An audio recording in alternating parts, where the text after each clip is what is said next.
ഒരുപാട് പറയാനുണ്ടാവും പിന്നെ വിജയ്ക്ക്. കാരണം ഈ കുടുംബത്തിലെ 4 തലമുറയും പാടിപ്പിച്ച ഒരു സംഗീത സംവിധായകനാണ് സ്വാമി. എൻ്റെ ആ ഒരു അനുഭവം ഒന്ന് പങ്കുവെക്കാം.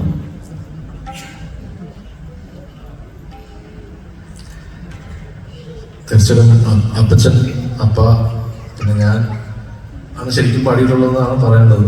മോളൊന്നും അങ്ങനെ ഒരു ചെറിയ ഞാൻ പാടി തുടങ്ങിയ പോലെ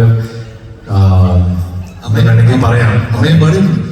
ഇല്ല, പാടാൻ അങ്ങനെ പ്രൊഫഷണലി ഒന്നും പാടാൻ തുടങ്ങിയിട്ടൊന്നുമില്ല. പഠിക്കുന്നു, അങ്ങനെ സ്കൂളിൽ പാട്ടൊക്കെ ഇൻട്രസ്റ്റ് ഒക്കെ ഉണ്ട്. നോക്കാറിനോട് എന്താണെന്നുള്ളത്. സോ ഇന്നത്തെ കാലത്ത് ഇറ്റ്സ് ലിറ്റിൽ ഡിഫറെൻറ്റ്. എന്നാൽ പഴയ കാലത്ത് നമ്മളെ പറ്റി പറഞ്ഞ പോലെ നമ്മളും അടുത്ത നമ്മുടെ പിള്ളേരെ പറ്റി നമ്മളും പറയാമെന്ന് വേണമെങ്കിൽ പറയാം. അപ്പോൾ അല്ലെങ്കിൽ അവരുടെ ഇൻട്രസ്റ്റ് അത് അവരിലേക്ക് വിട്ടിരിക്കുകയാണ്. അപ്പം മ്യൂസിക് ഭയങ്കര ഇഷ്ടമാണ് അവർക്ക് രണ്ടുപേരും. അവർ ഇതിൽ വരുമോ ഇല്ലയോ എന്നുള്ളത് ഇപ്പോൾ ദക്ഷാമൃത് സാധിക്കുന്നതിനെ കൊണ്ട്